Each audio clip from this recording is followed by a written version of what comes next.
Okay, today we've got something kind of extra special for you Nikon guys out there. Now, what we have here is Mr. Wu is going to go over the old Nikon F2 and some of the accessories and motor drives. Okay, so without further ado, let's have Mr. Wu go over it. And one other thing, please like and subscribe because it's really important if you want more content like this. All right, guys.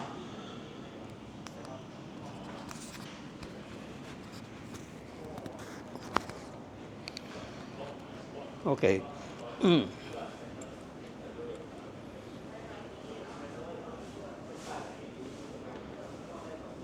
Yeah.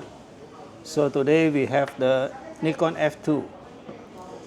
The Nikon F2 came about 10 years after the F1. The F1 was a groundbreaking camera. A little bit of a humor is the Nikon F that put the Leica into the coffin, and the F2 nailed it in.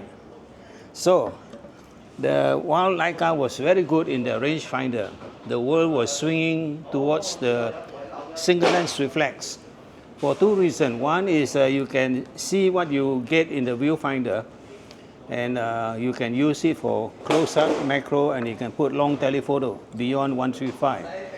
That was the limitation on the rangefinder Leica. They could not focus nearer than 70 cm, and the longest lens available was 135.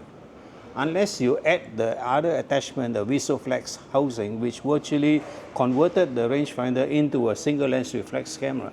Then you can do close-up and long lens, but to operate that was a little bit cumbersome. So this Nikon F came in and blew the market away, and after 10 years, they improved on it with the F2. Now it's a divided opinion. Some say Nikon F was the best. Some say Nikon F2 is the best. They are good in their own way. I got one professional who said they like the F2 but didn't want to use it for work because the sync on the flash sometimes doesn't work. So they miss a lot of shot. But on the Nikon F, every shot fired. So they use back the F for their day-to-day work in spite of the slow operation. But nevertheless, F became history and F2 took over. So this is the heart of the Nikon system. So it's a full system camera. You need a strong fingernail. You can remove the viewfinder. So this one is a standard viewfinder without light meter. And the little contact at the side is for you to show the flash is ready. So you have that. And of course, if you want light metering, you can get the meter head.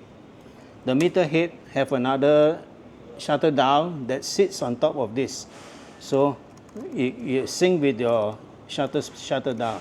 You set your ISO, you set the shutter speed, then it's already mated with your aperture ring. There's a prong there that rides on it. So they have many different versions of the meter head. The later ones have the auto indexing, so you don't have to do the Nikon shuffle. And the last one was using solid state instead of needle. They were using LED light. They also have a special one here. If you had the last head put here, and you got another device, you screw it here, very bulky thing. It's actually a servo motor which drives the aperture. So you can set the shutter speed and the meter measure the light, and the motor will physically turn the aperture ring. So you have a shutter speed priority automation.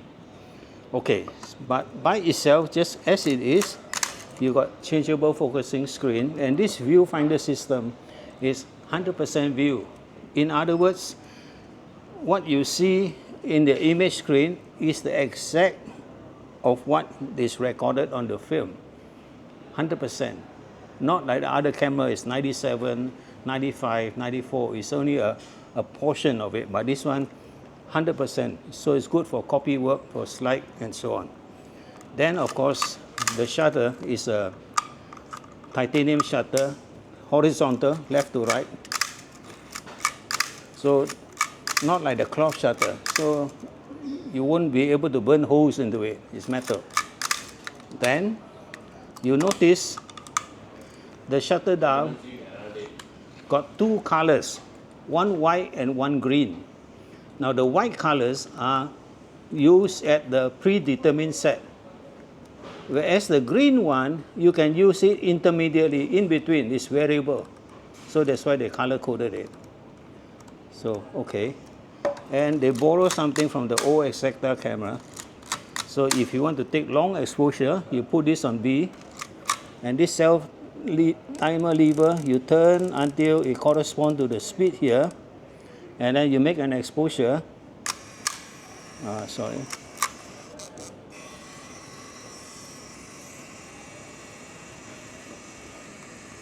Yeah. Let it make an exposure. You will time the exposure to the setting here. So from 2 seconds to 10 seconds, you have a time exposure. So long exposure, 10 seconds up to 1/2000, a very long range. Okay. The rest are normal. You got a winding lever. It's either single stroke or multiple stroke. Then this is the rewind crank. So you push the button underneath to free the gear and crank it. Now, like I said, this is a heart of the system. So you got viewfinder, you got focusing screen to match the view and the type of lens. And you can put the Nikon lens, the F mount, dot to dot.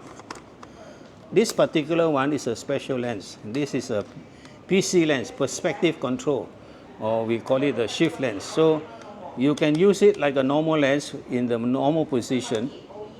But if you want to take a building without distortion, you can turn this gear head and you can see the lens shifts up. So you can shift it up or down by rotating the lens. So you can shift it down or shift it sideways. So you can do some adjustment only on the lens front, not on the back. Okay. Then if you are a news photographer, you want to take picture in rapid succession, or even if you are taking portraits.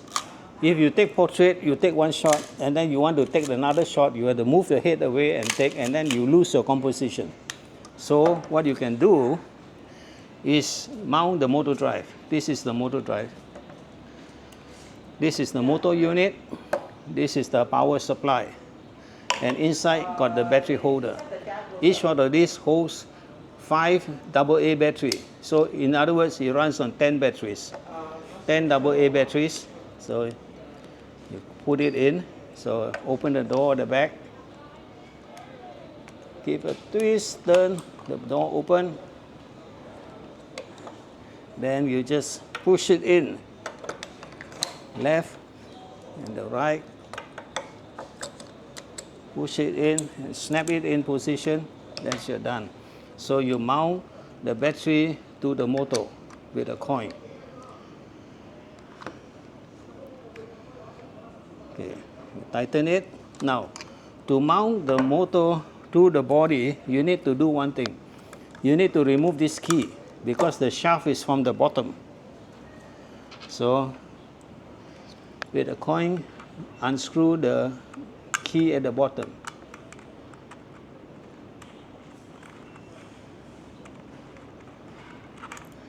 When you are done that, you may lose this. So, in order not to lose it, there's a compartment here. You put it here and you screw it down. So, it won't get missing. It stays with the motor.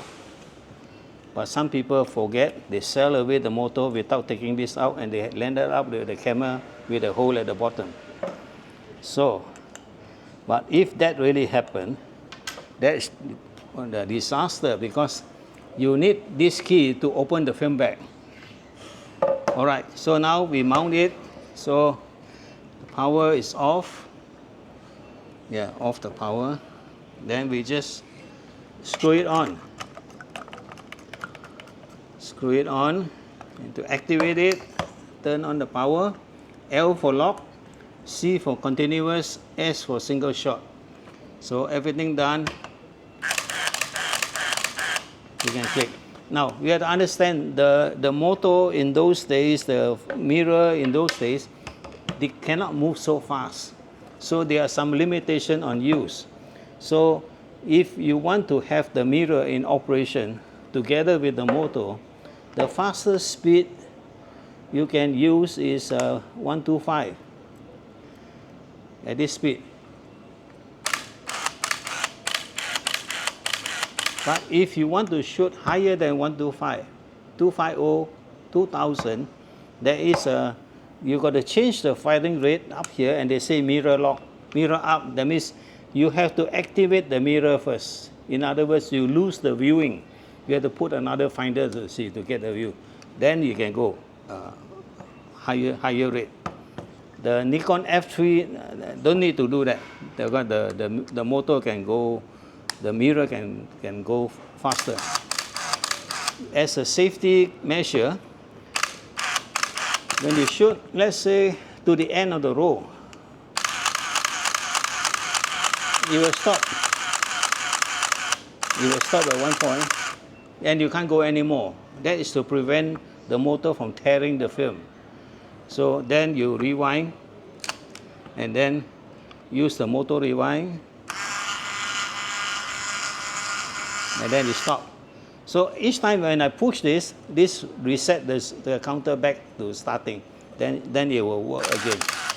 So you got this. Of course, for extra remote control, you can take this out and put another cable, control it from a distance. Then of course you have other device you can add, intervalometer. So you got a remote control, and you can tell the camera to take 5 shots every 1 hour, take 5 shots every 5 minutes, or you're going to shoot the rocket firing into outer space. So at a very far, safe distance with a long lens, and then with the remote control, then you can do. You cannot go too near. The heat from the rocket will burn you to death. So go at a safe distance. So this has been more than a year in production, more than 10 years, nearly 10 years before it bite the dust, and then F3 took over. So it's, for most people, this is the best made Nikon mechanical camera. You see these 2 little dots here? This is to sync with the bulk film back magazine. So the contact. So, you know, if you shoot at 5 frames per second, it's very quick to finish a roll of 36. In just a couple of seconds, the whole thing gone. So they make this big one where they use a bulk film. The 2 big canister, each holds about 250 shots. So if 250 shots at 5 frames per second, at least you can last you for about 22 minutes. Only thing, processing will be a different thing altogether. You got to have a machine to process the whole length of film. But well, iconic Nikon F2, built like a tank. Beautiful. Yeah.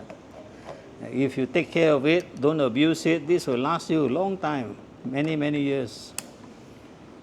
Not like cameras these days. Yeah, Nikon F2. Okay, thank you, Mr. Wu. Welcome. Can't wait for the next one. Yeah, bye-bye.